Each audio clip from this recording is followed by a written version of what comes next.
मौजूद है बैरिस्टर उज़ैर गौरी, आप वकील हैं आमना आरिफ के। बैरिस्टर साहब थैंक यू वेरी मच कि आप तशरीफ़ लेकर आए। वाई स्काइप मुझे ज्वाइन करे जा रहे हैं जिब्रान नासिर, समाजी रहनुमा है, माहिर कानून है। Jibran thank you very much कि आपने भी वक्त दिया। लेटरली मुझे ज्वाइन करेंगे मुफ्ती फजल सुबहानी, मजहबी स्कॉलर हैं, और इसके साथ साथ चेयरमैन इस्लामी नजरियाती काउंसिल अल्लामा डॉक्टर रागिब नईमी साहब भी हमें आपसे कुछ देर में ज्वाइन करेंगे। बात का आगाज़ गौरी साहब मैं आपसे करना चाहूँगी, फिर ज़ाहिर जो नुक्ता नज़र है इस्लामी वो मैं ज़रूर लोगों के सामने भी रखूँगी। ये फरमाइएगा बैरिस्टर साहब के गुज़िश्ता रोज़ अब ये खबर आई टेलीविज़न स्क्रीन्स पर, फिर ज़ाहिर सोशल मीडिया पर भी बड़ी बात हुई, ये क्या मामला हुआ है, कैसे तस्फिया हुआ है दोनों ख़ानदान के माबैन?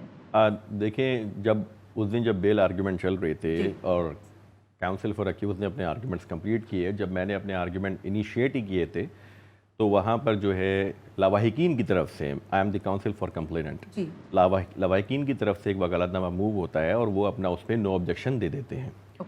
जैसे ही उन्होंने अपना उस पर नो ऑब्जेक्शन दिया तो फ़ौरन ही मैंने कोर्ट को बोला कि देखिए मैं क्लाइंट की इंस्ट्रक्शन के ऊपर काम करता हूँ, दुरुस्त है, और क्योंकि मैं क्लाइंट की इंस्ट्रक्शन के ऊपर काम करता हूँ तो जैसा क्लाइंट चाहेगा वैसा ही होगा। अगर उन्होंने आउटसाइड द कोर्ट सुलह कर ली है तो मैं उसका पाबंद हूँ, मैं अब कुछ नहीं कर सकता।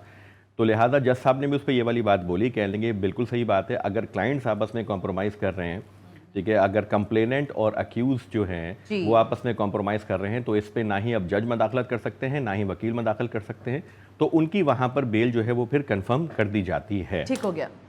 तो ये जो सेटलमेंट का मामला, ये आपको अदालत में ही पता चला उस वक्त जब आप ज़ाहिर आर्ग्यू करने के लिए वहाँ पर मौजूद थे, या इससे पहले आपके इल्म में आ चुकी थी ये बात? देखिए मुझे उसी दिन पता चली ये वाली बात, और उस दिन हुआ ऐसा कि जब ये हुआ तो मैं बाहर निकला, मेरी मुलाकात हुई उनके घर वालों से, तो मैंने उनसे पूछा, मैंने कहा ये क्या मामला है, तो उन्होंने कहा कि लगभग 2 से 3 दिन पहले वो उनकी कंप्लीट फैमिली, जिसमें दानिश की वालदा और नताशा की वालदा, दोनों फैमिली जो हैं वो गई थी और वहाँ जाके बाकायदा इन लोगों की आपस में मुलाकात हुई है, और इन्होंने जाके वहाँ जाके वो जो रोना धोना होता है, माफ़ी तलाफ़ी इन्होंने करी। तो जो इमरान आरिफ की जो वाइफ है और जो आमना की मदर है, और भाई और बहन, सब ने मिलकर उनको अल्लाह की रज़ा के लिए माफ़ कर दिया, ये मुझे उन्होंने बात बताई। ठीक है, और वो जो हलफनामा है वो उन्होंने अदालत में भी ज़ाहिर जमा करवाया होगा? जी, हलफनामे के साथ ही जो उनके काउंसिल है वो अपीयर्ड हुए थे और उन्होंने हलफनामा जमा करवाया था, उस हलफनामे की ही बुनियाद पर बेल ग्रांट हुई है। ठीक है, अच्छा, ज़ाहिर उस केस में तो हो गई, लेकिन बाकी जो केसेस हैं वो मेरा ख्याल है चल रहे हैं उनके ऊपर, और भी केसेस में तो चार्ज है ना नताशा के ऊपर? मैं बताऊं, देखिए यहाँ पर इस टाइम पे 2 FIR हो गई थी। इनिशियल FIR जो हुई थी जिसके अंदर कंप्लेनेंट है वो इम्तियाज़ साहब हैं, जो कि आमना या इमरान के भाई हैं और आमना के जो है वो ताया हैं।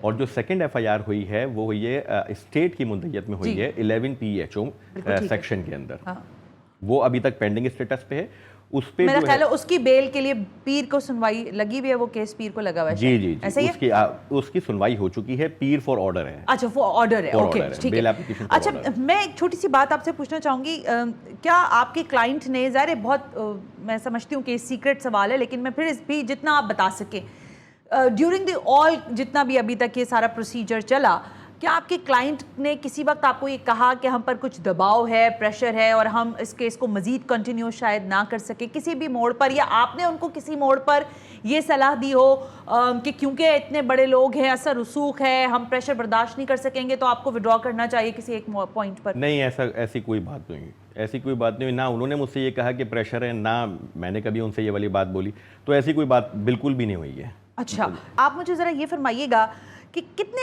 ऐसे मामलात हैं जिसमें दियत का सहारा लेकर फरार इख्तियार की जाती है, और कितने ऐसे मामलात होते हैं कि दियत के ज़रिए लोगों तक आसानी मुहैया होती है? डिफरेंस है इसमें या नहीं? मैं पहले एक चीज़ बताना चाहूँगा यहाँ पर कि दियत is a kind of punishment.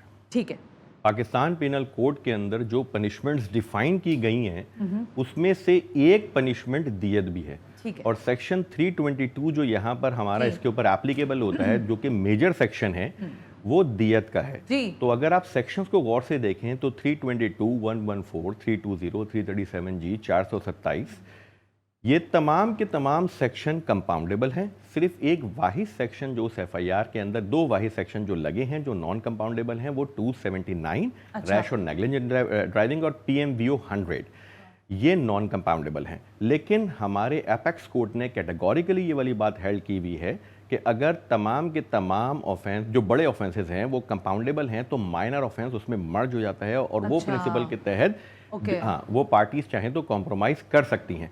अब मुझे ये बात समझ में आ नहीं रही है, क्योंकि मैं भी पिछले 2-3 दिन से स्पेशली कल से मैं ये सोशल मीडिया देख के मैं बहुत ज़्यादा परेशान हो गया कि ये दियत को ये इतना ज़्यादा क्यों ऐसा ड्रामा क्रिएट किया जा रहा है। लेट सपोज, मुझे खैर इस चीज़ का इल्म नहीं है, पार्टी ने अगर ले भी लिया, पार्टी ने अगर ले भी लिए तो इसमें बिल्कुल क्या ठीक है। बुराई है? उसका राइट है दियत, और दियत अगर वो ले भी ले तो इसमें क्या बुराई है? कोई बुराई नहीं है। हमें शरीयत ये हक देती है, और अगर पार्टी लेट सपोज अल्लाह वास्ते माफ करे तो पार्टी की मर्जी है। बिल्कुल ठीक है। इस चीज को ऐसा इशू बना देना, तो मेरे तो ये बात समझ में आ नहीं रही है। अलबत्ता दूसरी जो FIR है इसकी, जो 11 PHO की है, 1979 का जो ऑर्डिनेंस है, उस FIR के अंदर वो जो करी है, उस सेक्शन में जो की है, उसकी सजा 3 साल है और वो नॉन कंपाउंडेबल है। अच्छा, इस केस के अंदर जो है वो जिसमें सरकार मुद्दई बनी है। जी, बिल्कुल ठीक है। जिसमें सरकार